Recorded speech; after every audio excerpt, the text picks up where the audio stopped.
check stuff. You know the deal. Mic check. Oh God, Hang on. Mic check. you're good. Yeah. Okay, we have mic, but we don't have... Sound. I can't hear you guys now. Nice. Hang on. Let me see what I can do. Man, I went on a walk around the Yeah. neighborhood. Yeah. Yeah. How'd that go? Oh, this would be happening on the day we record. This dude. It went pretty well. Haven't been in the neighborhood in a minute like that. So it's kind of weird, like walking through again. It felt like I traveled back in time to when I was in 8th grade. Because that was like when I used to frequent around the whole neighborhood and such, you know? Okay. Check. Check. And we're streaming. Hang on. What the fuck, bro? All right, so that's moving. Stream manager. It should be going.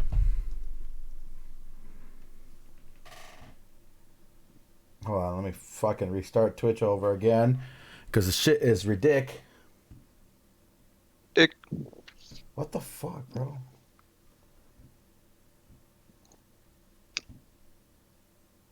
It says I'm live. He live. Maybe Twitch is freaking out. Maybe. Go put a word in with the CEO.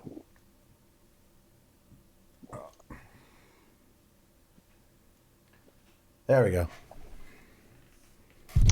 Oops, sorry. Didn't mean to punch ya. See, this is why we test stuff beforehand. You know what I'm saying? Let me check again. Did you have to clear your throat like that? Yeah. All right, I can hear myself. Punch ya.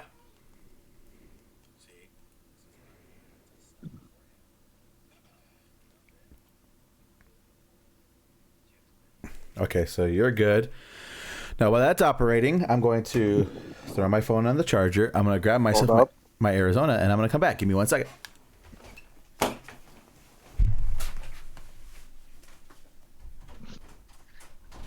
Okay. Gabe's still dealing with technical issues on his end.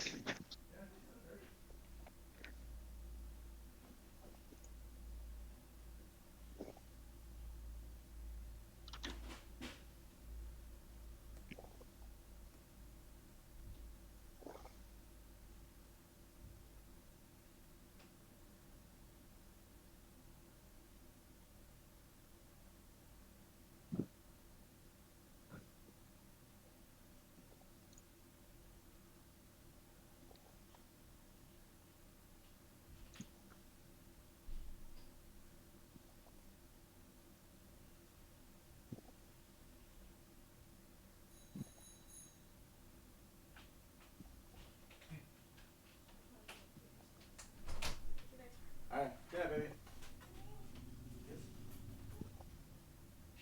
Good night. Love you. We'll find out. Door closed. Door locked. All right. We still working on some shit over here?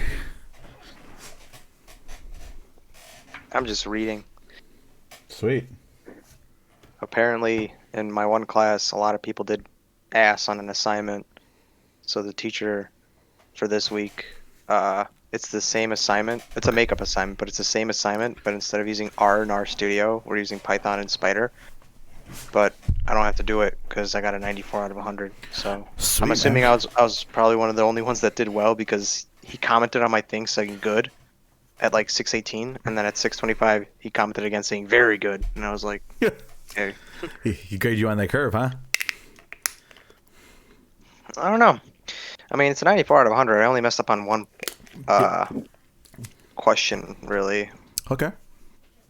But the programming portions I got completely right. It was just like the ones I messed up on were like text-based, where it's like you answer them. Mm-hmm. I was like, does this need to be balanced or no? Explain why. And I said no, but the answer was yes.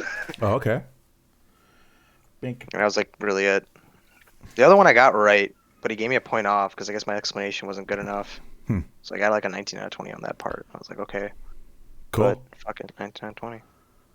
Excellent. We rocking. All right. What's Gabe doing? I don't know. Oh man, we have to postpone this. I'm doing the show regardless, so I hope not. Boot up some M-Dub. Did you get the ASVAL? No, I finished. I just got the sniper like yesterday or whatever, and shit smacks. Well, this shit is nasty. It's a little too nasty. I don't like the current meta where everybody's running around with the R700 trying to level it up. It smacks.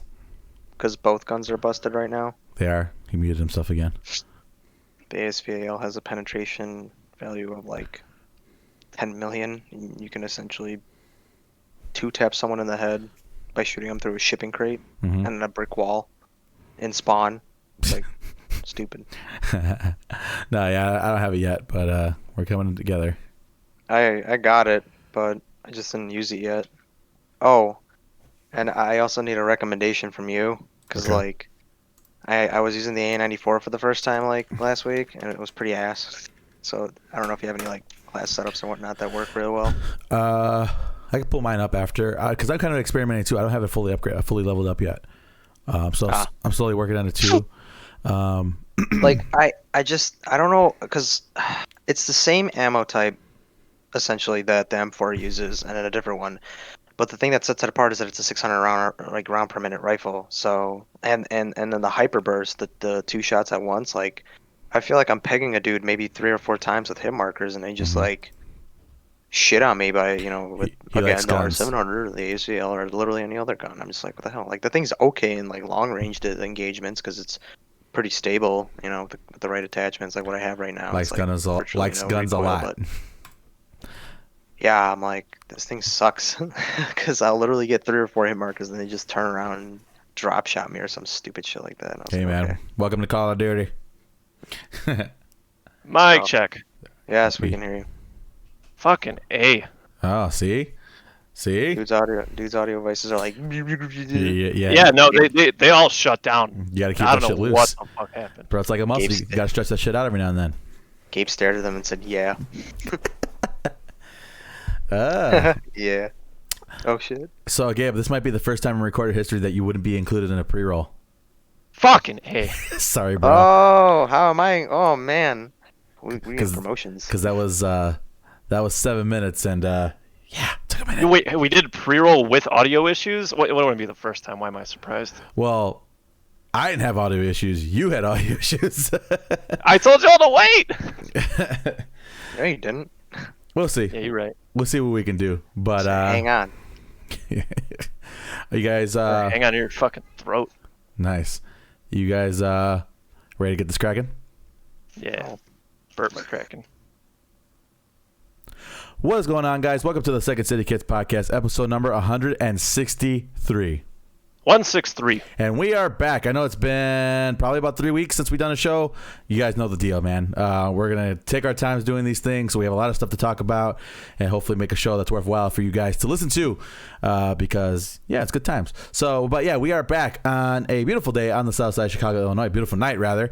It is 7:38 on a Monday, and we are back. Obviously, I'm your host, Jacob, and I have my usual cast of characters. Let's go ahead and get this crack lagging. Who's here? Who here? Who dare? Wow. What's up? It's me, your boy Jabril. Nice. It's Greg and Jake. It's Tuesday. Is it Tuesday? You said Monday. Did I really? Yes. My bad. It's Tuesday. 7:38. Learn your cardinal directions, bro. Oh my goodness. All right, but yeah, we are back, and thanks you guys for joining us today. We got a little bit of a beefy boy agenda. You guys can see what's going on the left of my screen on Twitch, and if not, trust me, it's beefy. And let's go ahead and get started with. Well, actually, you know what? Fuck that. Before we get into the notes, it's been a minute. I know, Greg. It's been a couple episodes since you've been on. What's going on, man? I got stuck in a toaster, and I found my way out last night. Oh. Yeah, I don't want to talk about it. Cool. Gabe? Okay. How about you, bud? How's everything going? Oh, I just spilled plantain chip crumbs all over my pants, so you could say I'm having a phenomenal day. Nice. I call dibs. Call this on what? The crumbs on my pants. Man. Yes. That's You gotta slurp them off like Mr. Nunu. That's something that's interesting. They call me Anteater. Oh, okay, cool, excellent, cool. Well, see what I failed to mention last time that we rolled the show. It was actually Gabe's birthday, so my bad, and happy belated birthday to Gabe. Thank you, sir. So we had that going, and it was also my birthday, and I am 20. How old am I now, Gabe? 27. Holy Old as shit! Yeah, old as balls. I am sorry. But I'm getting older, and I don't like that shit. I'm closing in on 30, and that's real. I don't like that shit, Gabe. Fix it. Well, hey, man, 27, we can end it here. You can be part of the club. This is true. Oh, yeah, you're right. This would be a good year to die. Anyways, yeah, right? We don't have time to get that dark on the podcast. We ain't got it. You know what I'm saying? But yeah, so that's what's going on, and I'm glad everybody's having a grand old time. And let's just get this started. So obviously, for a big note from today, Eddie Van Halen actually passed away today. Eddie Van Halen, kind of one of the godfathers of great guitar playing, right? Considered one of the greatest of all time, is no longer with us, and that's extremely sad. What do you guys think? Well, hey, man, Eddie Van Halen pretty much paved the way for a lot of modern metal guitar work, even like outside of like this typical spectrum that we hang around in. Mm-hmm. Whether you liked the band or didn't, you had your reservations with them. It's hard to kind of ignore the accomplishments and achievements and kind of the standard that the man set for rock music in general for years to come. Yeah, absolutely. A true trailblazer in the sense that, he made guitar shredding kind of mainstream, Before him, it wasn't exactly like that, and the guy was incredible. And like you said, it goes outside of the band. The man has equipment that is very popular, well used equipment throughout the whole entire world, and he'll be missed. So very, very, very, very sad. May he rest in peace, Eddie Van Halen. All right, Gabe, I know you're okay. So I sent you a list early last week of this. Somebody ranked all these phenomenal gangster movies, and I was kind of upset with a lot of these placings. Okay. So I have a couple on here, and I want to do a makeshift tier list if you're interested. Absolutely. Can you do me one favor, though? Just a smidge. Yeah, what's up? Turn down your gain just a smidge. Just a smidge. My gain. Just a smidge. Yep. Sorry, guys. Oh, he had the mute. I didn't realize he had the mute for that. Yeah. So... You back? Yeah, are we better? A little bit better. Excellent. All right, so yeah, we have a list to go, right? Yep. Okay, so I figured that we'd probably sit here and argue for 4.5 hours trying to debate what would come 1, 2, 3, et cetera, and why you rank this movie over that one, because you're a fucking idiot. So I figured a tier list would be a nice concrete way to divvy this out and to get some sort of consensus on which are better than the rest. So I'm just going to... tier list. Oh, sweet. So I'm just going to go down the list. We're going to start with my favorite, GoodFellas. A. Yeah, easy A tier. GodFather 1. A. GodFather 2. A. Excellent. I had no qualms or second thoughts about any of those. ScarFace. B. Okay, good. Casino.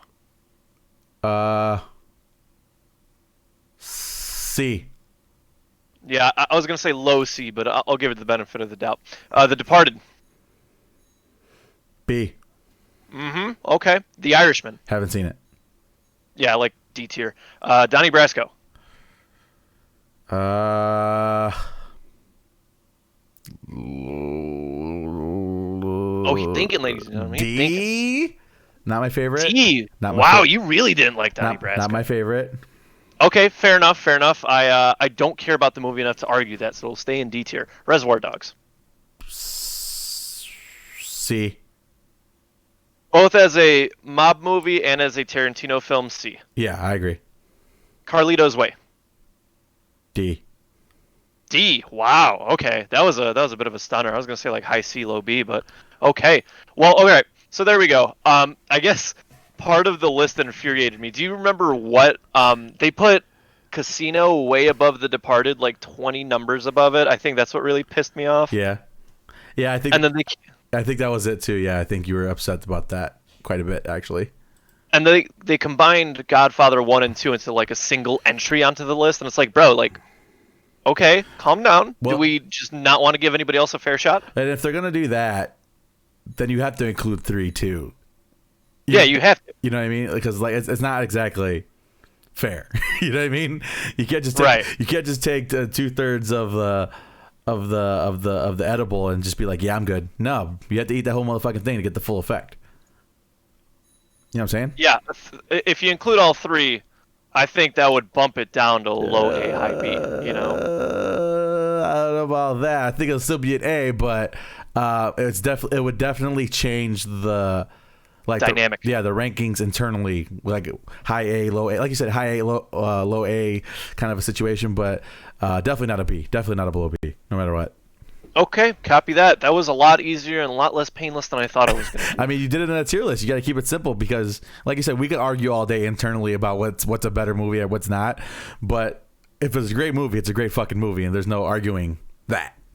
You know? Yeah, and the whole multiple entries per tier is phenomenal. Yeah, absolutely. So, because like when you said, when you do a list numerically, there's only one number one. You can't. No, you know what I mean. You can't change that. And there's definitely wiggle room in regards to mob movies. Like, there's some that I'm like, okay, fair enough. I might have liked this better, but there's a lot of good stuff here, you know? Absolutely. And but objectively, Casino is not better than The fucking Departed. I don't care what anyone says. Didn't they have ScarFace like really, really, really high? You said. Yeah, ScarFace was like 4 or 5. And okay, fine, but come on, really? Really? Gabe took that personal, man. He actually, like, I want to say like it was like 9 o'clock in the morning. Gabe's like, "What the fuck is this shit?" He was well, like, they put ScarFace over GoodFellas. It's like, no. "Oh man, No. oh man." All right, that's fair. How about you, Greg? Do you have any opinion on it? Do you watch these type of style of movies? I don't even know. I haven't seen any of them. I'll be honest. You've never seen any of these movies? No. Oh my god, Gabe, ship him back where you found him. Yeah, the only mob movie Greg's seen is the foreign one I made him watch. Oh, okay. Eastern Promises. I like yeah, that but one. Jake That was hasn't pretty seen good. that. I have not seen that. No. Is that? Oh, ship Jake back where he came from. Yeah. Is that the Russian one? Yes. Yeah. Okay, I think you've mentioned that a time or two. All right. Good copy on mob movie tier list. Let's move forward. So we're celebrating an anniversary this year. It has officially been 20 years of Shenanigans, Obscenities, and Skating. Jackass was released on October 1st, the year 2000, with Jeff Tremaine and Johnny Knoxville at the helm. Kind of fucking scary looking back at this because I know you and I grew up watching this, Jake. Mm-hmm. We kind of I don't want to say we grew with them because we're not quite that old yet, right? But it's just this like, oh yeah, it's 20 years old. It is the absolute craziest thing to me. Yeah, it's pretty ridiculous. It's funny because, you know, people, when the show was on, people gave it shit because it's just basically grown men doing really dumb shit, which essentially that's what it was. But what we have to keep in mind is that this kind of changed how MTV did their programming, right? I consider Jackass, at least in the late 90s, obviously the early 2000s, I consider Jackass a turning point on MTV programming. Just due to the fact that it was very raw in nature, raw in content, and kind of crude, and it was just perfect for the time period, you know. And the thing about Jackass is that people fail to forget that there was only like 2 seasons of the show. You know what I mean? It wasn't a show that lasted very long. It wasn't fucking it wasn't like Walking Dead or anything like that went on for over a decade, you know. It was a show that had a very limited run, but the impact that it had is still felt today. Honestly, without shows like Jackass, what would Steve-O be doing right now? What would any of them be doing right now? I mean, Bam had a skating career. Knoxville is an actor at heart, right? But what was he going to pick up, like Viagra commercials here and there? Yeah. It's just one of those things where you look at stuff like, what was that damn Rob Dyrdek show? Robin Big, and then there was Nitro Circus. Mm-hmm.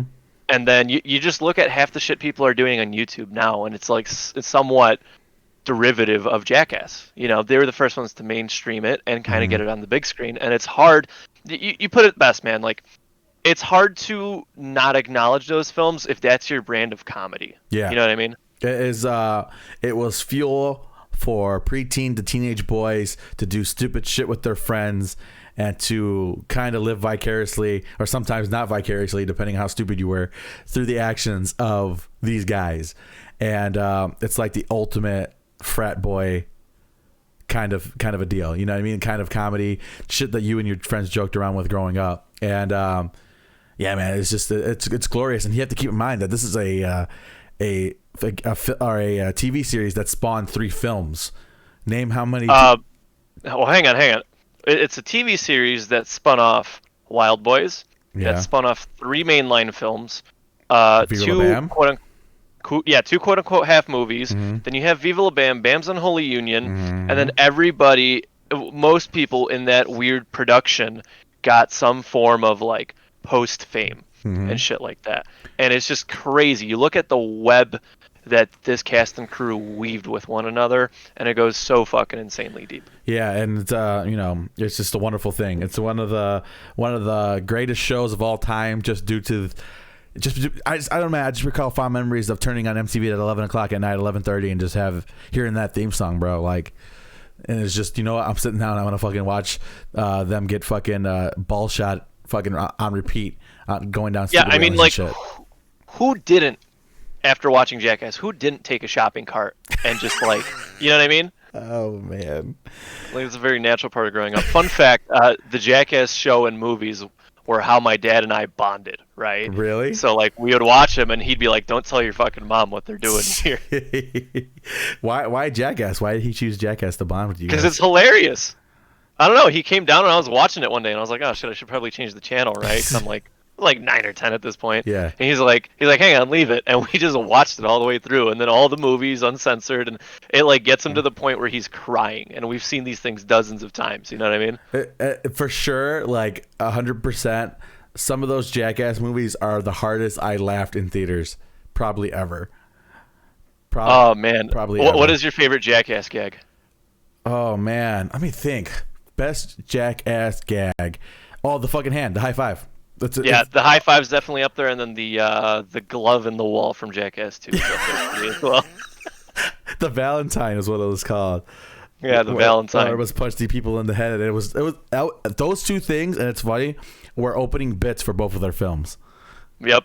And absolutely wonderful pieces. It was just fucking. It was a work of art, and just the selling on each other and how everybody got involved, and like it eventually just kind of grew to everybody just waiting for the fucking punchline, and either the literal, yeah, sometimes the literal punchline, and just watching these guys just react to each other. It was just the funniest shit. It also got close to making me throw up in theaters because there's a couple of scenes in there, like the sweatsuit. The sweatsuit is pretty nasty. It's just the fucking gnarliest shit you've ever seen in theaters, and I fucking love it, man. I wish we could bring it back, or obviously. Well, we're getting a Jackass 4, so hopefully soon. Yeah, we'll see. Hopefully that works out because, man, it's some of the best memories I had watching that show because it was just the funniest shit.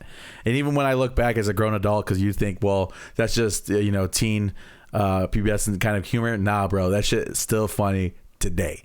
So yeah. I love it. I'd argue that some of it's even funnier now that we're older because you realize the ridiculousness of the situation. Absolutely, man. There's some really, really good stuff in there. Greg, have you watched Jackass? What is your background with it? I mean, I used to watch it when I was little because I always had MTV on. It would come on, but yeah, I've seen a couple of them here and there episodes. Excellent.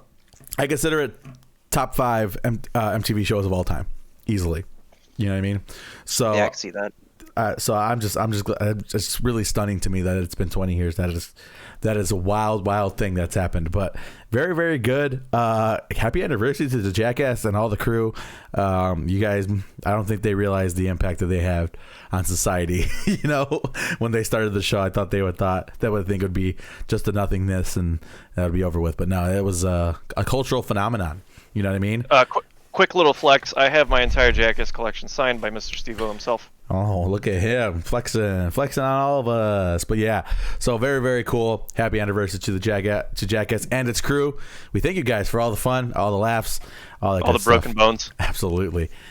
Let's keep moving. So, you and I both talked about this months ago, Gabe. So, we talked about how movies were starting to reopen up, right? The theaters were starting to reopen up.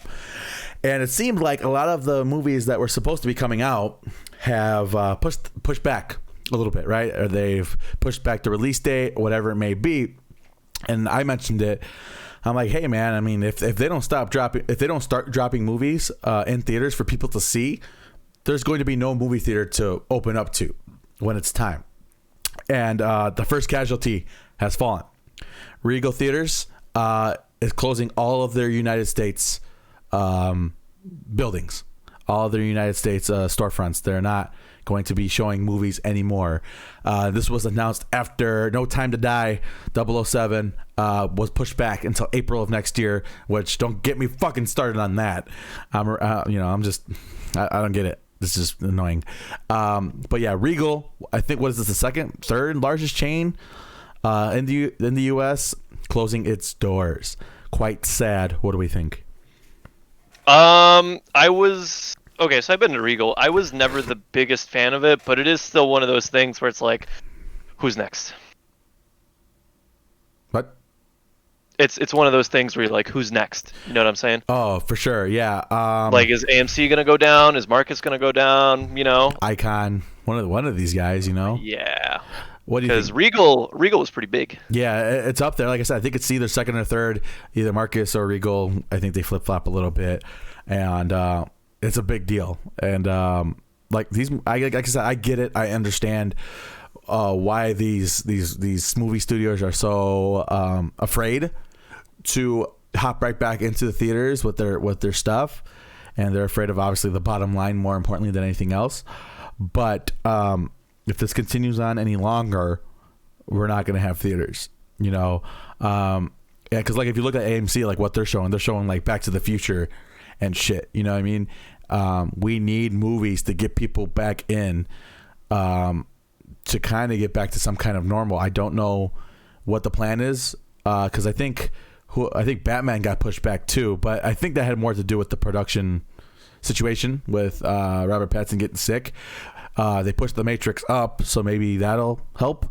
But one of these movies has to be the one that kind of brings everybody back to the theater.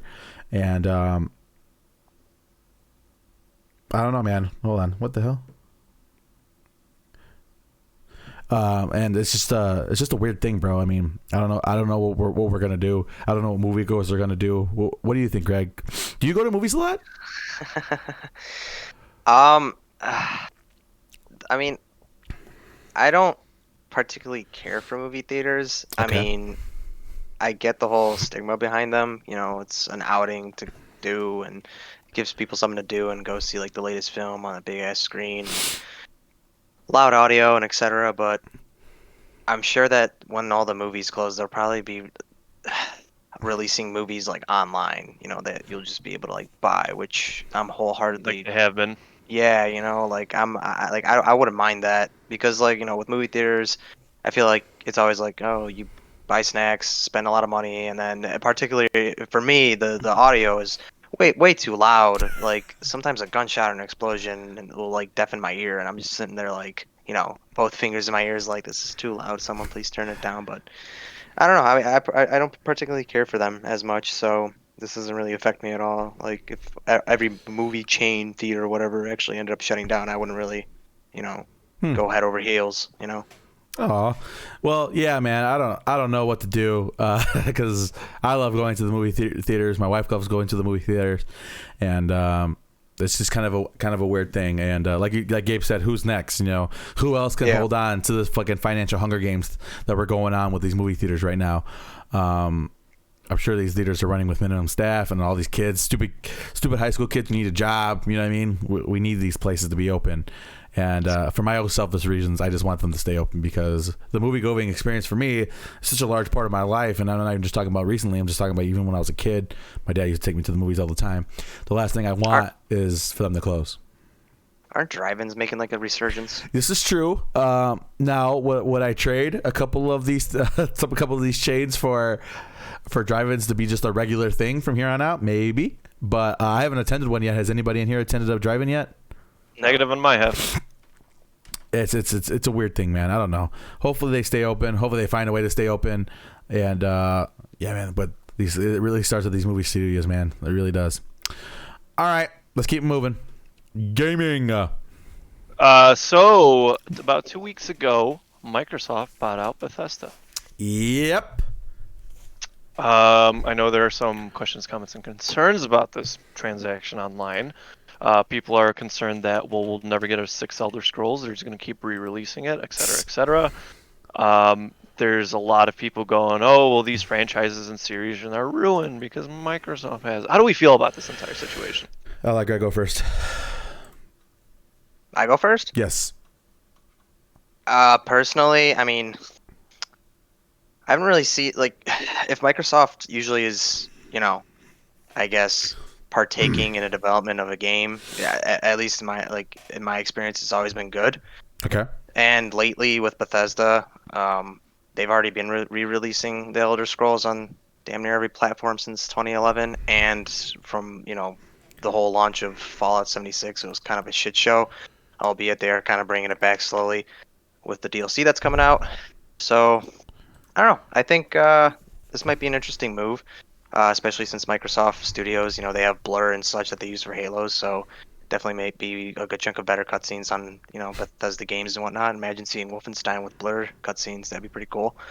Yeah, I mean, I don't think there's that much negative parts about it, at least in my opinion. I think there might be a good chunk. I think the positives outweigh the negatives at this point, because Bethesda, like I said, they've been kind of lackluster since, 2017, 2018 till now.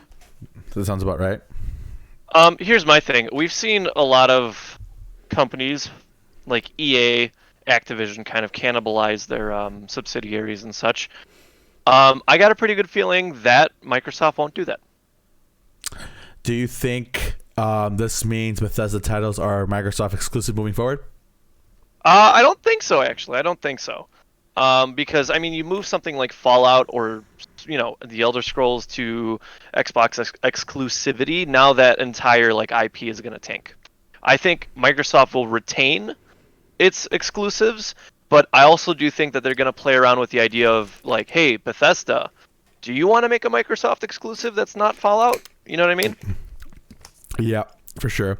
I see that. For those who aren't as familiar with what Bethesda is known for, obviously Fallout, we talked about that. They're kind of in their own situation right now with Fallout 76 kind of getting its ass whooped continuously since it was dropped. We also have Dishonored on there, which is a good little franchise that I've played, had fun. Doom, that's probably the biggest name on here. Wolfenstein, The Evil Within, and of course the 2 new games that are coming out, Deathloop and Ghostwire Tokyo. So some of the bigger projects they either are working on or have worked on, they've also had such flops like Brink. Who remembers Brink? Yeah. Do you remember the story I told you about Brink? No, what was that? Oh, sweet baby Jesus, buckling. So I was so excited to get this game. I literally scoured GameStops for it, right? Mm-hmm. And I picked up my copy and I plug it into the Xbox, and it's just fucking unplayable.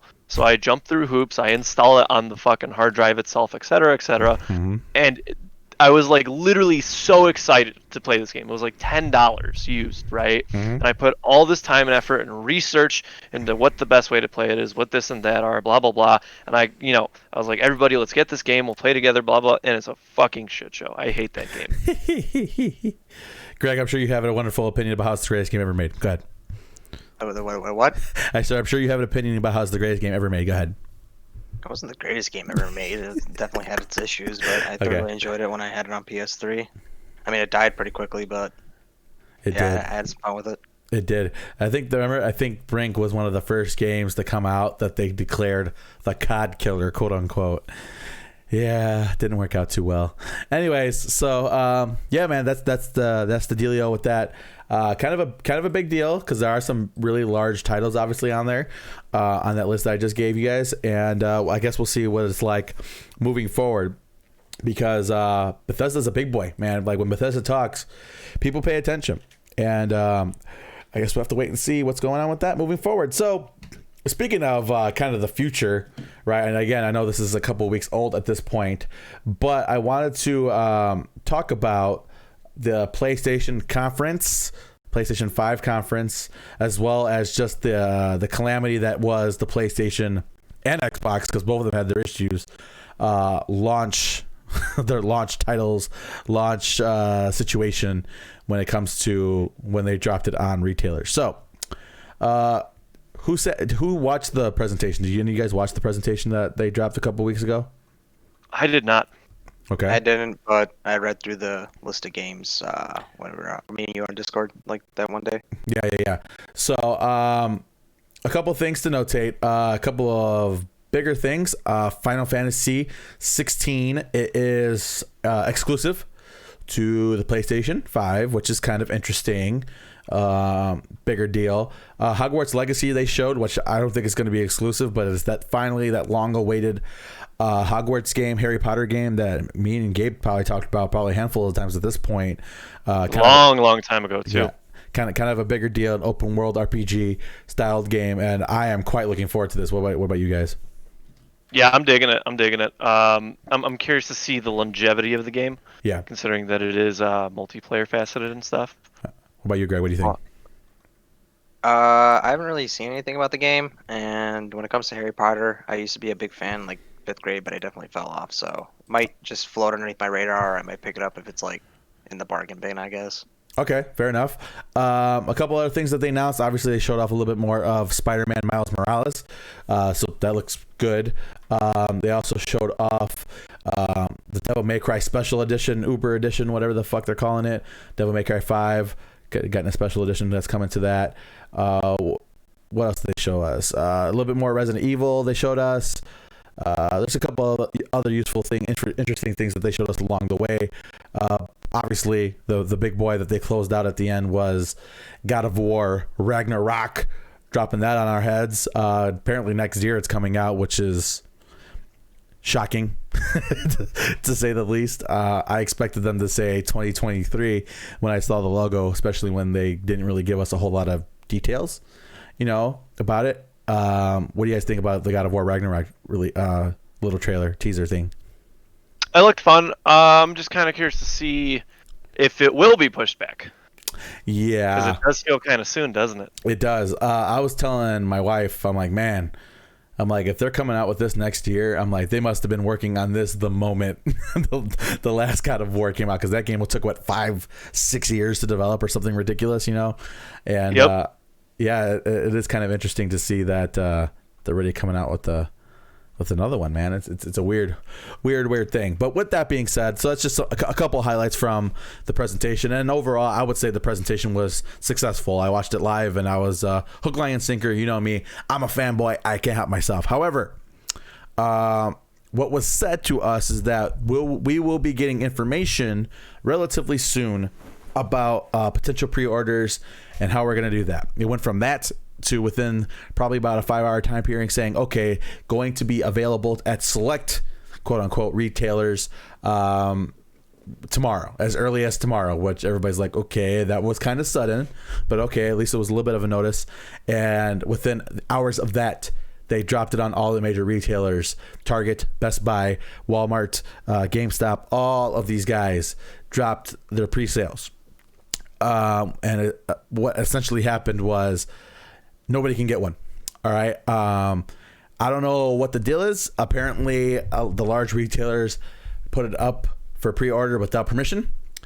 And even a lot of people who did get pre-orders, I think Walmart was the biggest offender on this. Some people who did get pre-orders got their pre-orders canceled on them, and has since been kind of the Hunger Games when it comes to trying to get one of these things, including myself. Now, and me. And Greg, yeah. And I'm a loyalist, all right? I'm the biggest fan in the world when it comes to Sony and Sony consoles and PlayStation and all that.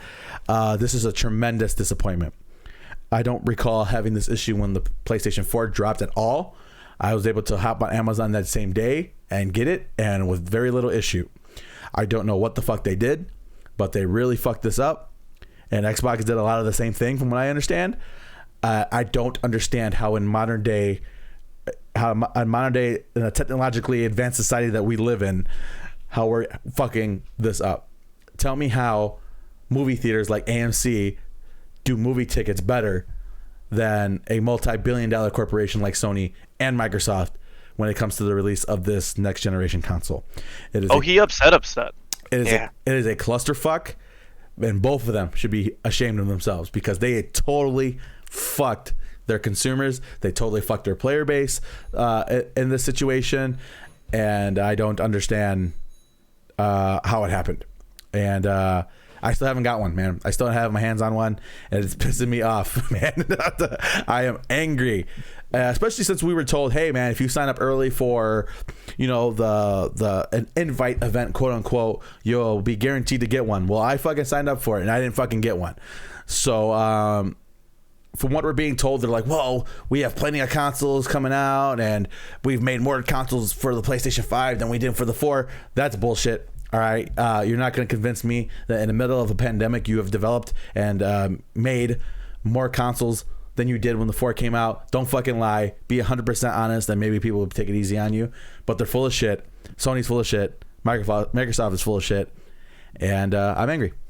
So that's my rant. Good copy on that is your rant. Yeah. So, yeah. Some other news. The PlayStation 5 is not going to be backwards compatible. I have a serious question. Does this really bother anybody? I get it. Everybody's like, oh, well, the Xbox is going to be backwards compatible, all that bullshit. Bro, if I wanted to play PlayStation 4 games, I have a PlayStation 4 here. If I wanted to play PlayStation 3 games, I have those here too. Like, I don't understand why people are so upset about it. If you want to play last generation technology, it's fucking there. Go buy it. Go buy another one. It's $50 at fucking Play and Trade or whatever the fuck. Maybe not Play and Trade because it's closed, but Disc Replay and shit. Like, it's not that hard to get a hold of these consoles now. I don't understand why this is a big deal. What do you guys think? I think it's the mentality of obsolescence. Sure, that stuff is still there, but it's no longer supported, et cetera, et cetera. I'm personally a big fan of what are we going to call this, backwards compatibility, right? Yep. Simply because if I wanted to, I don't have to go fuck around in some old boxes, replug everything in for a game that I'm going to play for a couple hours. I simply pop a disc in or download something, and I rock and roll. Mm-hmm. And that's the way I like it, especially now because we're at this point where it can be done. They just simply choose not to do it. Mm-hmm. And that's my gripe with this whole situation at the moment. So not so much that it's just that because they're choosing to take the lazy route with it? Yeah, I mean, look, because you do have a good point. It's like, sure, the PlayStation 4 is probably not going anywhere at the moment, right? Mm-hmm. But it's one of those things where it's like, well, it can go. It can break. I mean, these things are not infallible, and they're not bulletproof, and as time goes on, they're going to get less and less updates, less and less support, and they're more prone to breaking. So now the question is, if my PlayStation 4 does break, or like, let's go even back further. My PlayStation 1 currently does not hold the damn disc because the little eyelet piece where you snap it onto is broken in half, right? So I literally cannot play a PlayStation 1 game. Mm-hmm. And so now, with the whole retro shit coming back around, people are upcharging for PlayStations. People are upcharging for things like Nintendo 64s, and it's becoming more and more scarce and harder to get these games, these accessories, especially in colors that you want, or especially limited editions. Shit like that is getting harder to obtain, and that can simply be remedied by allowing people to play it on the current or the new gen. Okay. Because if I could pop all my PlayStation 1 games into my PS4, I would have by now. Because you guys would understand it better than I will. From a technological standpoint, is it really that difficult to pull off? I have no idea. Yeah. So the type of technology Greg and I work with is not the same as, we do software. This is hardware stuff. Right. Because when you do this kind of thing, you're typically emulating the previous generation of console, right? So like I have a PSP emulator on my computer which runs fabulously because the PSP was this cute little fucking system and it doesn't need much horsepower. But when you try and start to emulate a PlayStation 3, like we're just getting around to kind of patting that down, and same with the Xbox 360. There's a lot of things and processes that go into making a good emulator. You know what I mean? And so it could be a hardware thing. But, I mean, we saw with the PlayStation 3, it handled 1 and 2 just fine. You know what I mean? And clearly, Microsoft's doing something to make the previous gen games work. So why not PlayStation? Why not Sony? I don't know. It's very interesting because, like I said, I see a lot of people like on my Facebook freaking out about it. I'm like, I just don't. It's just me. Like I said, I know it's a me thing, but I really don't care. Well, okay. Let me frame this in such a manner, right? PlayStation 5 comes out, you're right, your PlayStation 4 is probably not going to go anywhere for a couple of years. But then as time goes on, you move houses, you get a bigger family, et cetera, you're going to probably get rid of it, or it's probably going to break at one point or another, right? Mm-hmm. And then 20, 25, 30 years down the line, you're probably like, man, I wish I could play The Last of Us, right? And that's a bad example because that's probably going to get ported right over it within the first couple of years. But like those games and those memories and that gameplay is now harder to obtain because of the scarcity. This is true. What do you think, Greg? I'm a little irked about that. I mean, I owned a PS1 and 2 and a 3, and I skipped out on the 4 because, money issues. But, yeah, I mean, when I was younger, GameStop always had the deals where it's like, yeah, trade in your old console for this new one and such. And, again, I was a fucking middle schooler and a high schooler and didn't have money, and B, my dad whooped my ass before I even spit out the word PlayStation. And, yeah, so I would usually sell my consoles to get the newer one, and it does kind of irk me that it's not 1 through 3 compatible because there's a lot of good games on there. And again, Microsoft's doing this already, and with the PlayStation 5 titles, I like the PS3 a lot because you had stuff like Killzone Resistance.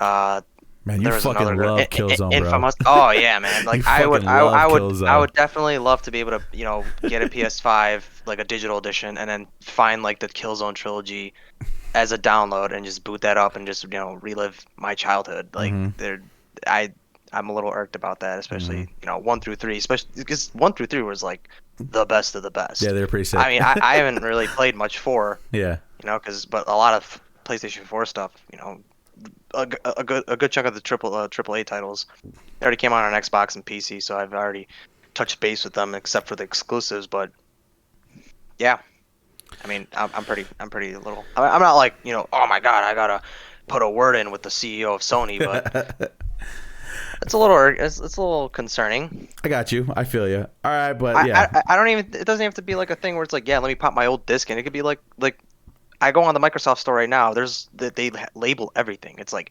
360 games, Xbox, like OG Xbox games, and an Xbox One game. It's like if you could just go on the PSN store and be like, search up like query PS1 games 2, 3, etc., and then just be able to download them, that'd be fine, I feel you. But yeah, so one of the bigger talking points was that, and I get it, I guess, but yeah, it is what it is. All right, next up, who put this on here? What is the next item? Oh, because I was looking up. So the current going price for a Nintendo 64, just the console, is about $135. If you want a controller and all the adapters, it's about $150, and then it goes up depending on how many controllers and what game you get with it. But so it starts at $135 and it goes up to like $300 for like a relatively like tame setup. Okay. So, I mean, that just goes to show you, right? Like, how much do you miss your Nintendo 64? Indeed. If only you could play your N64 games on your Switch. Indeed. Ta-da. Crash Bandicoot is getting a sequel called Crash 4. Isn't it out? Cool. It might be out. I think it's out. This is old news. Yeah, I think this is out now. Has anybody played it? No, but I just love the fact that Crash Bandicoot is still pissing people off. That's my favorite.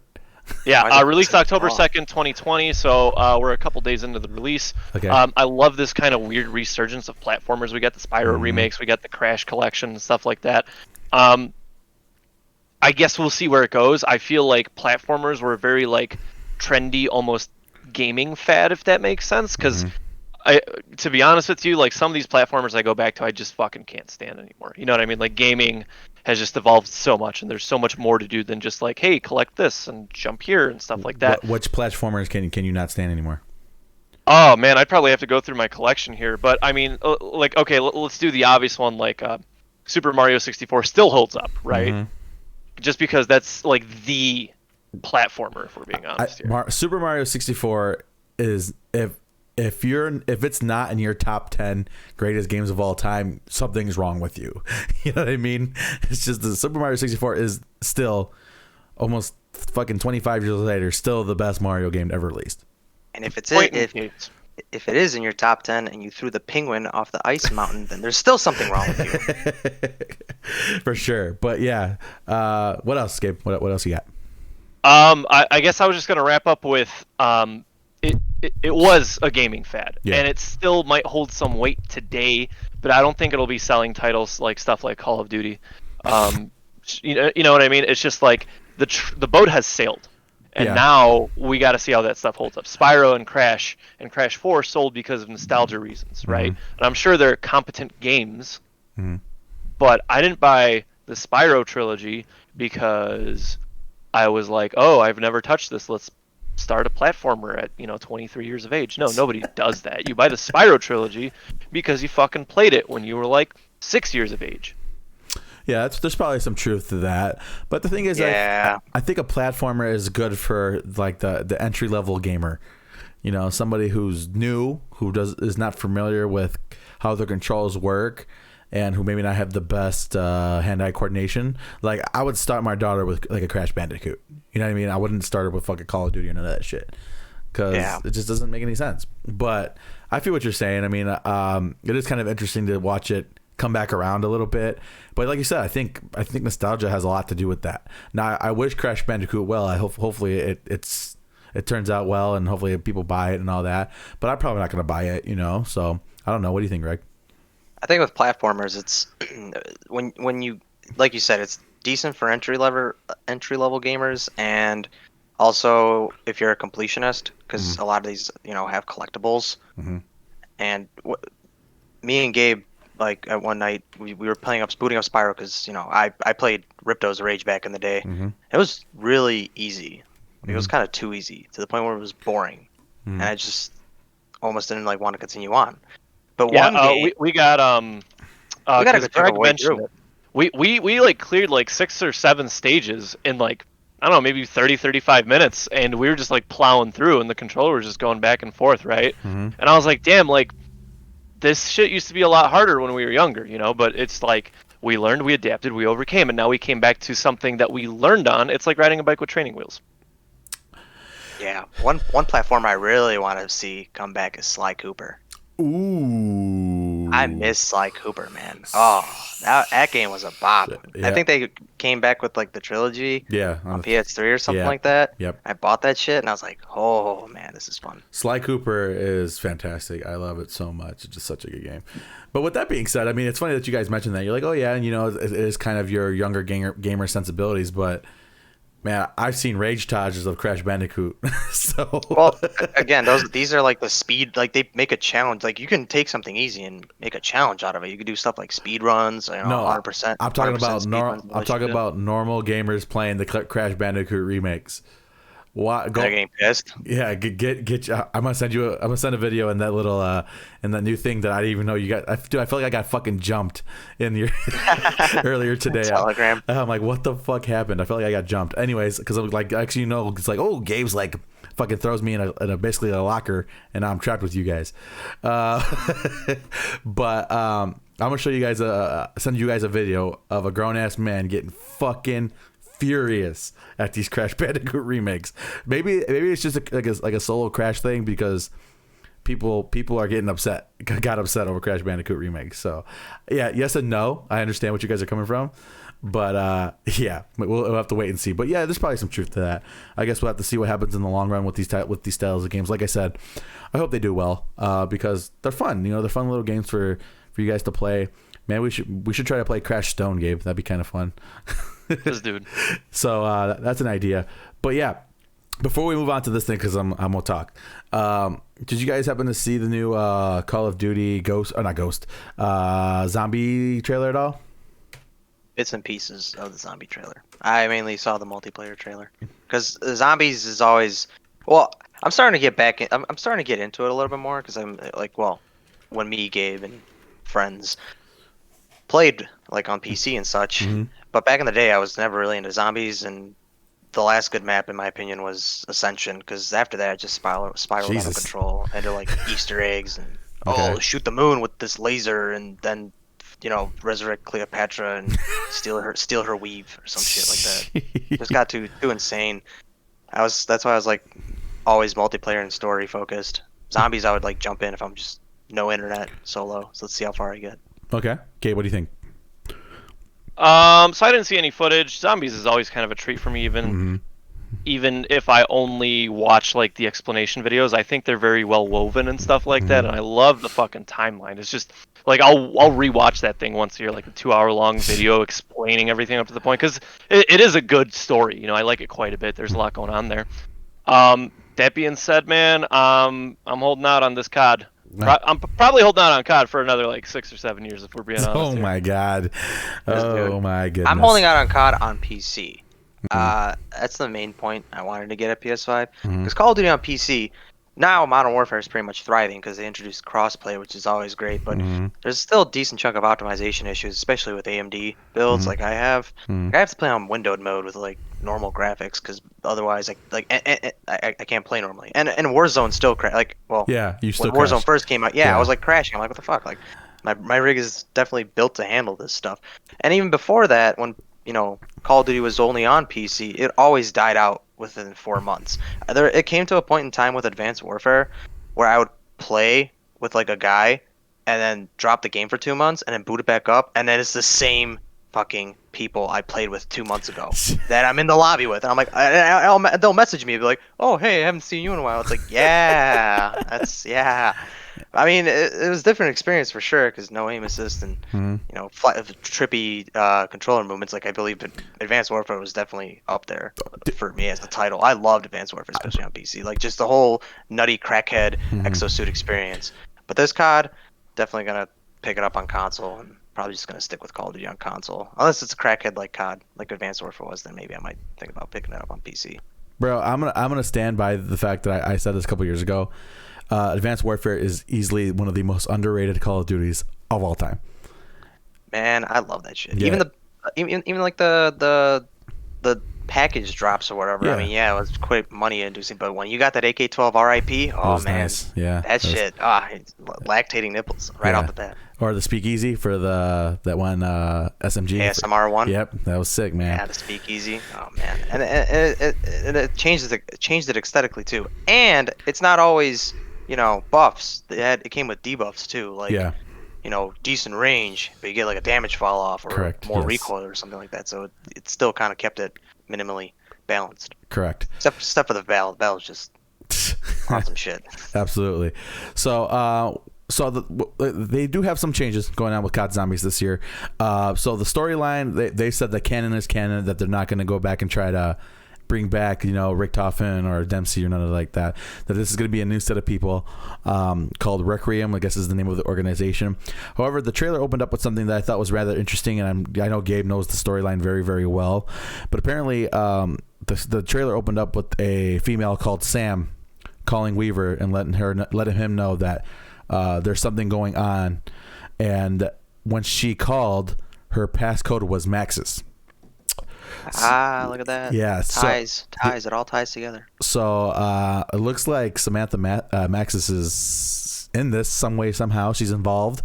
And the first map, I don't know if you guys heard this, the map for the game is Nocturne der Toten, but they've added something to it. So it's not just the same classic map that you know already. Basically what they're implying is that there was something always going on beneath the surface of Nocturne, and it is expanding to that part of the map. So basically there was this hidden facility underneath Nocturne, and maybe it's going to start to explain some of the problems or why Nocturne started when it started. You know what I mean? So it does take place in modern times, or not modern times, in the 80s, modern times for the game, I guess. And they made some changes to a couple of things. I think they're allowing some level of kill streak to be involved in the game. So I think that's kind of a weird thing. They're also allowing you to drop in with a loadout if you want. So so I know people are, but basically what they're saying is that if you do drop in with like your own loadout, that the first wave zombies is automatically harder. Okay. Yeah. And also there is a way for the game to end without you dying. You can call in a nuke? No, like an evac. Like you can call in a helicopter to say, hey, come pick us up. And you would have to survive like 5 rounds of just like ultra ridiculously hard, powerful zombies coming at you in order to survive. And I'm assuming there's some kind of XP bonus that comes along with that. So the first map is called D Machine. Die Machine, and it looks kind of cool. I'm not the biggest zombie player. Unlike Gabe, like I've tried to go through that video like probably 100 times, and I get lost about halfway through it. I'm like, who the fuck? What is going on? But I've tried to watch it, and like Gabe said, it's very rich in story. It's surprisingly deep, and I wonder what the next step is. I'm not looking forward to zombies, but this is actually something that piqued my attention quite a bit. And apparently, there's going to be some kind of crossover with Warzone. With the new Zombies too, so maybe we get some zombies in Warzone moving forward as well. So I thought that was kind of interesting. Gabe, you have any closing thoughts on that? It looks like we have another movie theater to shut down, gentlemen. Who's that? Nocturne is not the movie theater. Kino's the movie theater. So Metal Gear Solid remake ? Who put this on here? I put this on here. Who the fuck you think this is? So rumors are circulating that they will be remaking Metal Gear Solid, the original, the first one, with Shadow Moses. That one. That they're going to be remaking this game. And Metal Gear Solid is one of my favorite franchises of all time. And I mentioned it to somebody that I'd much rather them remaster these games than attempt to make a new one without Hideo Kojima. So, was 5 that bad? 5 was wonderful. 5 was sick. 5 was not the problem. They had that what was it called, Gabe? Mobile game. No. Metal Gear Survive. Yeah, Oh, the online one? Yeah, that was. I heard that one was pretty shit. Yeah, that was trash. Metal Gear Solid 5 was fucking wonderful. But so yeah, they are, looks like they're remaking this thing, and I am just fucking oozing with excitement for this thing because when did the last remake come out? Because I know they remade them. They made 1, 2, and 3 for PS3, and the thing I liked a lot was that they tossed in Peace Walker. Yeah. With that, and it's also available on Xbox One with backwards compatibility. Oh, sweet.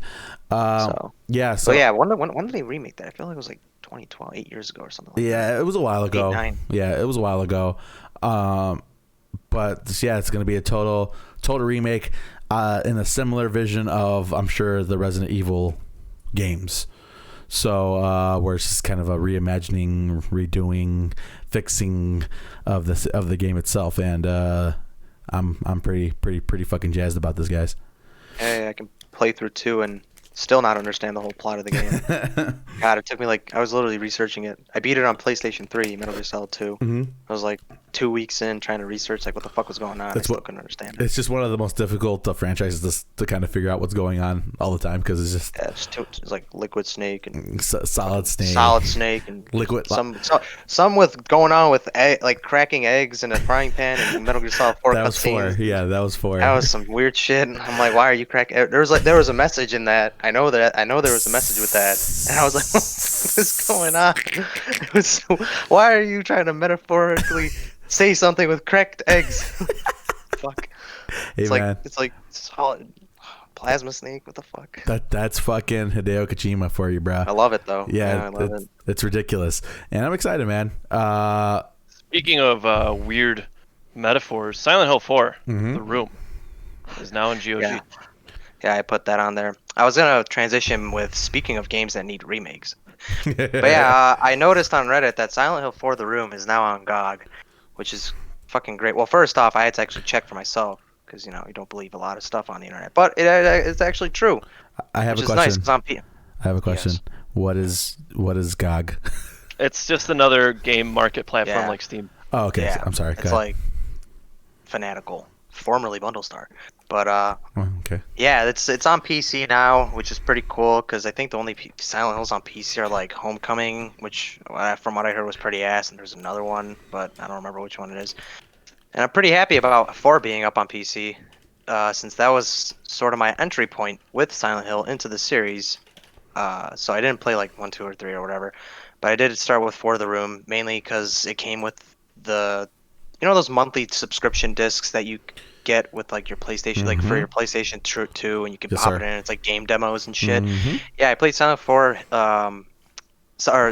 Hill 4 The Room, I shit my pants when I was young, but I was definitely interested in this series. I ended up picking it up and I played through it on PS2 and it was a blast. Mm-hmm. But yeah, I'm pretty glad that's on there. I haven't copped it yet because I just literally yesterday copped the Mafia Definitive Edition trilogy, so I might hold off to get this. Okay. Plus, I don't think you can. I don't know if it's like you buy it and it goes to Steam. I think like GOG has its own like launcher. Yes. Yep. Yeah. So that's kind of sketchy. If it was able to port to Steam, I'd trust it a little bit more because my experience with the Epic Store has been quite lackluster. But yeah, I'll definitely end up checking it out. I'm pretty glad. Hopefully they start doing this with the other Silent Hill games at least, so that way the PC audience can experience them instead of having to hunt for like a PS2 and 1 and 3 or any other older generation console that they did. But yeah, either having it all come out on PC or a full-blown remake of all the Silent Hill games would definitely be welcomed. For sure. See all these other games getting remastered, and Silent Hill is just like twirling its. It's like the SpongeBob meme where it's like Squidward staring at SpongeBob and Patrick running out in the wild. You see like Resident Evil and now I guess Metal Gear Solid. They're all like, oh, we're getting remakes, and then Squidward fucking Silent Hill sitting there like, damn B. With the blinds. I'm motherfucking going through with it right now. With the blinds half open. Yeah. For sure. So I just added this. There's I heard about this. It's like some weird psychological horror co-op 4-player thing. Yeah, so this is called Phasmophobia. Now, obviously everybody's trapped in the Among Us thing, including myself. I fucking love the game. But there's another game that's kind of coming out of the woodwork when it comes to popularity, and Phasmophobia is that game. Basically, Greg nailed it on the head. All right, it is a 4-player co-op game where you and a group of friends go into a haunted location, and your job is to investigate, to find out what kind of ghost it is, and to try not to die. All right, is the basic premise of it. Apparently, it's developed by like a small handful of people, from what I understand, and there's legitimate scares here. So what I'm here to do is I'm here to pitch this because Gabe says he thinks my system can run it. I think is the ghost or threat player controlled, or is it AI controlled? And it's just strictly AI controlled. Human. Oh, yeah, AI controlled. That's something new. Yeah, so it's AI controlled, and apparently it's pretty fucking terrifying from what I hear. My favorite thing about it is that the proximity, the voice chat is proximity chat. Yeah, it's proximity. That's scary. Yeah, so you could hear your friends screaming from muffled screaming from another room, and I think it's something that we should give it a shot, especially if my system can run it. What do you guys think? Cool. Yeah, I'm down as long as people jump on it, because there's always this thing of let's all get this game, and then 2 of us get it, and then the other 4 are like waiting on paychecks, bro, and then it never happens, and then I just have this game sitting in my fucking Steam library for like 8 years down the line. Well, that's got nothing. Someone says, "Oh, let's play it." That was got nothing to do with me. I have nothing to do with that. But you got 3 here, and there's 4 total that you need. So all we gotta do is find a 4th. And hopefully, who among you has a good scream, as far as like your other friends? Like, could Scott scream? Ish got a good scream. We should get Ish. Yeah. Ish should get the game so I could hear him scream from another room. You don't want to hear that man scream. We'd hear Scott scream, and it'll be like 3 seconds of scream, and it would just cut out, and then you see the Discord message, "Hey, my game crashed." Yeah, that's what happens when you punch your screen, bro. His rig got scared shitless for no reason. For sure. Good copy on Phasmophobia. So let's talk about music news and reviews. All right, so this first thing I put down because I thought about it, because I was going through my New For You dealio on Apple Music, and I was listening through some songs, and as I was listening to them, how long do you guys take? How long do you give a song before you decide you like it or not? Like a minute. Like, I'm talking about like physically like playing it through. You give it a minute, Gabe? Well, I feel like the songs that I end up loving, I'll usually know like way sooner. Mm-hmm. But I'll usually give a song a minute before I'm like, I'm not feeling this. Mm-hmm. I usually give it a couple listens, maybe 2 or 3 before I start liking it, for sure. I kind of there's a strict criteria that goes through my head. Okay, give me it. Depending on what I can't just fucking list it off right now, but depending on what, I guess that also depends on the genre as well. Okay. It definitely has to be melodic, melodic, good melodic, whatever. If it has vocals, they got to be hitting the right notes. Beat has to be decent, etc., etc. Like I don't know, it's just this weird like process checklist. Yeah, and it always depends on like what genre it is too. Okay. That's fair. I did it. Like, I checked it out. I give it 30 seconds. If at 30 seconds I'm not blown away, I move on. That's what I've learned. Cool beans. Because I'm like, nope, and I just keep moving until I find something I like. So, yeah, that's what I thought. I thought it'd be kind of a fun little thing. Alrighty, so new single time. Bring Me the Horizon has dropped their follow-up single to Parasite Eve. I don't know about you, Gabe, but I winced when I saw it drop because I'm like, oh, this is a song featuring Youngblood, and I don't even know if I'm gonna like it, right? And I played it. You end up loving it, and I really like it. Now it's really good. Now the music video is completely batshit crazy, but the song itself is solid. Solid Yeah, song. I think their approach with the music video was, well, we always do something serious and kind of, dark. You know, so let's do something fun. Yeah. And I was like, you know what? Fuck it. That's a good philosophy to have. For sure. It is properly good. It has elements of Bring Me the Horizon throughout most of the ages, and I quite dig it. I'm kind of looking forward to what they're doing. You know, Obey kind of was like, hey buddy, we're still here. Yep. For me. It was they're 2 for 2 with the singles of this next project that they're working on. So far so good. Good copy. I haven't hated it, so that's good. We got an album review. Greg, did you listen to this? Yeah, I did while working. Cool beans. Let me crack my shot at it because I actually texted Jake. It's been 4 years, a couple days ago since we saw Beartooth, Every Time I Die, Fit for a King, and somebody else Old on that Wounds. lineup. Old Wounds. There we go. Thank you. And so, Fit for a King dropped an album called The Path. It's getting a lot of fucking hate on Twitter and is absolutely obscene because I actually quite like this album. And I found the perfect kind of metaphor for it, right? Oh, here we so go. I feel like This is what with I the live first for. half, right? With the first half of this album, what Fit for a King did was they took that nice spicy curry that you like, Oh my god. and they took away the hot sauce and they revealed a lot of the underlying tones and flavors. The fucking drum tracks on this album are so tasty without being grossly abrasive. Like they're in your face, but they're still like not touching you. You know what I mean? Okay. I think a lot of the gripe, the hate, is that they went for a more rock sound as opposed to something like Death Grip or opposed to something like Dark Skies. I like it, man. Let's draw back some of the layers of heavy in the scene and let's see what these guys can do. Maybe not in a totally different genre, but let's see what they can do with different sounds, different, tonation, stuff of that nature. And you know what? My rating for this album is a very solid B+. I dig it quite a fucking bit. Okay. So they went dad rock and you're okay with it is what you're trying to say?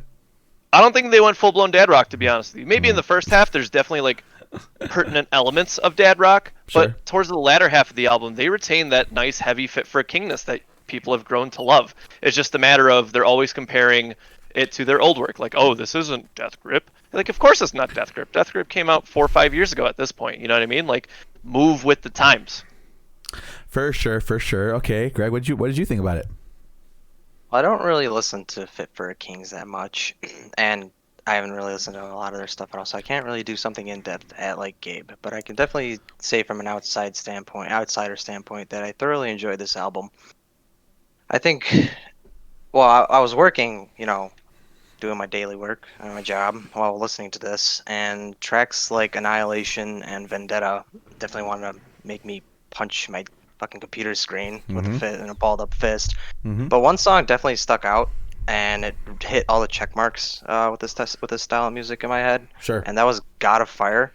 Oh, yeah. Definitely one of my favorite tracks. The singing is phenomenal. Gives me some Asking Alexandria Lesson Never Learned vibes with that.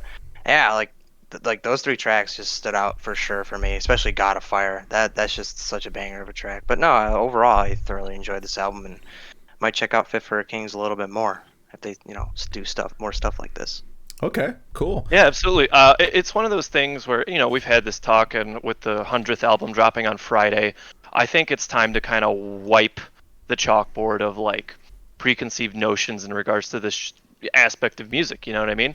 Because I've said it before, I'll say it again.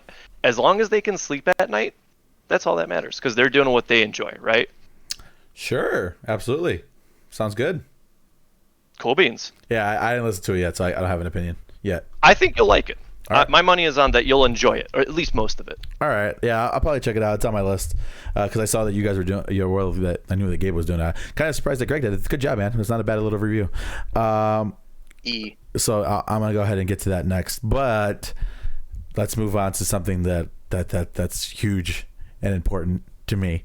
All right, so basically a couple of weeks ago, well, a week or two ago at this point, Evan Farmakis, formerly of Vanna, dropped a little teaser music video with the new group that he has formed. The thing about this new group is that it's basically Curse's era Vanna. All the original members from Curse's are on this project, all of them, and I got instantly excited. I almost started to cry. And the project, it's called Inspirit. All right. And like I said, it's basically a dream come true for me because I miss Vanna deeply. And don't get me wrong, you know, I love Davey era Vanna. It's Void is still my favorite Vanna album of all time. But my second album would be Curses. Curses was like what had dropped when I first started to get into them. And I am just fucking uber excited about this deal, man. Apparently we got a music video dropping in 10 days and I'm fucking ready for it, man. I don't know what it is, and I was talking to Adriana about it. I don't know if it's they just make music that I want to hear, or I want to hear because they're making the music, you know what I mean? So I don't know what it is, but that little snippet that they dropped, a little 30-second snippet or whatever, I need that injected directly into my fucking jugular vein, bro. Skull. Yeah, I need that in my life. I miss it. That sound is very authentic to who they are, and I could tell who it was right away because I was scrolling past it and I clicked it, not even realizing what it was. And I'm like, wait a minute, and then I took a look around the room of all the people in the in the video. I'm like, what the fuck is this? Wait, I know you. Yeah, I'm like, wait a fucking second, and my wife did the same thing. I'm like, watch this, and she's like, wait a minute. I'm like, yeah, I know. Like, it's Vanna. It's basically Vanna. Basically, their tagline is it's old friends, but old friends, new music, old sound, new songs. Basically, is what they said. So cool beans. I'm all over it, and I need it in my life immediately. And hopefully, by the next time we run the show, we'll have some music to talk about. Yeah, but I got $10 that they're gonna have a Davey Muse feature sooner or later. I think so too. I know that I think Davey's going through some hard times based on his social media presence recently. But hopefully they show a little bit of love to the rest of the members who weren't included in that original lineup, because there's some good guys in there, and I've had nothing but positive experiences with these guys in my whole entire fandom of them for the last 11, 12 years or so. So yep. So how do you feel that I'm gonna be seeing Nick Lambert in July next year? That's pretty fucking metal, man. I'm happy for you. Yeah, man, it's just wonderful, and I'm excited, man. Like I said, I almost started to cry a little bit because it was just something that I needed in my life. I need that sound, and Vanna.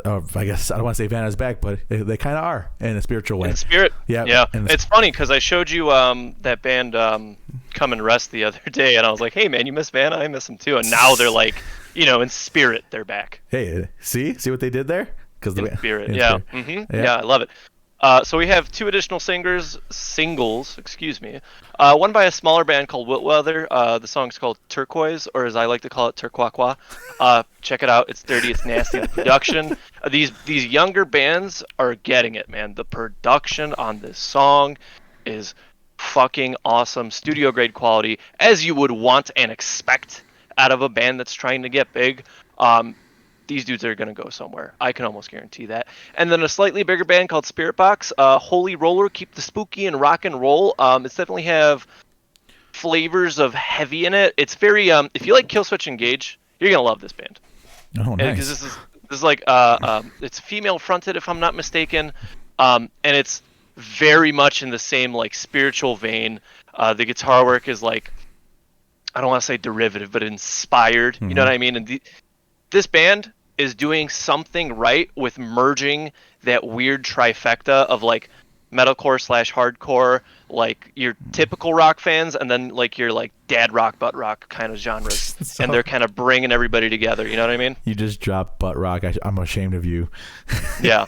But regardless of the terminology I'm using, I think you should check out SpiritBox. Also, their merch is fucking easily one of the best I've ever seen. They dropped a Halloween crew neck that is absolutely gorgeous. If I like this band more, you best bet I'd be spending that $60 on it.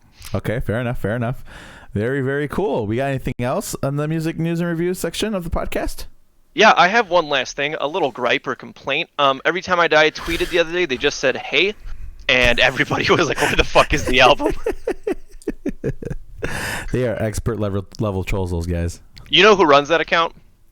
Who? Jordan fucking Buckley. I bet he does. Yeah. Quick little thing, because it's probably been like a month since I talked about Every Time I Die.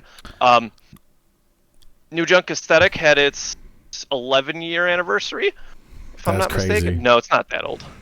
Hang on, let me double check. New Junk Aesthetic. New Junk Aesthetic had 11 years, 2009, yeah. That is and fucking Jordan, insane, Gabe. Oh my god, I remember that album was new. And yeah, when it was New Junk Aesthetic. Now it's just mildly old junk aesthetic. Moldy junk aesthetic. Moldy junk aesthetic. He was saying that on the day the album released, he was at line at Best Buy drinking beers and stuff, and they kicked him out. I do for his own album. I did see that. Yeah, actually, now that you mentioned it, I'm glad that you brought that up. Yeah, because I did see that. Oh man. Interesting. Excellent. All righty. You got anything else, Greg? You yourself got anything else? No. I think Greg and I, when Greg and I get together on music, so we have these playlists called Type Beat playlists, where we'll find one or two songs that are similar in nature. I'll be like, hey man, like this shit bangs, and then we'll make a collab playlist. And so I posted in the chat earlier today, I posted a screenshot, because Spotify, when you make a collaborative, it'll show the people. I'm like, yeah, when you see these two icons like mine and Greg's, like, you know this thing's going to be fire. So I think Greg and I are going to get together and maybe find an EP or an album that we both kind of fuck with and try and double team it there in that aspect. Okay, interesting. And kind of even out the playing field, because as much as I want everything to be hardcore, it's not. This is true. Forbidden playlists or forbidden beats? Forbiddenbeats.mp3 was today's playlist. Yeah, this is definitely a sidewinder genre of music. Okay. But it's still banger. Interesting. All right. I have a challenge. One last thing. I have a challenge for the next podcast. Sure. I saw a tweet earlier today where it was name a better back-to-back album release than this, right? And everybody was posting their okay, this album and this album. And I want to see what everybody says in that aspect. Okay. So it has to be two albums that were released consecutively, back-to-back, same artist. Okay. And by back-to-back, I don't mean like they dropped this and then 6 months later they dropped this. Yeah. They just have to be this album and that album in the discography order. And I want to see what everybody brings to the table, because I have a couple of choices here that I need to make. Do we include EPs in that? I know where you're going with this. I know. No EPs. It has to be an album. You bastard. Well, the only exception is if the EP is at least 35 minutes, at which point it is a unofficially released album. Does that make sense? Is that fair? Okay, because where do you? So if there's if there's a rapper out there that you want to argue for, fine, but that EP/album has to meet the 35-minute mark. I'm gonna have to go out on a limb and say, put some relish and mustard on it. It ain't extra, and why the fuck is Tibet still ain't free? They're not back to back, by the way. There's at least 16 in between. But save it for next week. There's one. They're both 2014. It's Pill Papa's 3. That's the middleman. Oh man, we gotta show Jake Viper, don't we? Yes, learn about why Tibet still ain't free. But yeah, I think it'll be a fun challenge, and we haven't done a game on here for a while, so we'll call this a pseudo game. Okay, yeah, we'll definitely try. I'll have to take a look. I have a few off the top of my head, but since we're not including EPs, I'm going to drop the one that I did have on top of my head. It was going to be the Zombies EP and Dead Throne. Space EP. No, and Dead Throne. Yeah, Dead Throne. Excellent choice, by the way. Yeah. But I knew the moment you asked. I was like, no, because then you can spin this a couple of different ways. Absolutely, and with the same band too.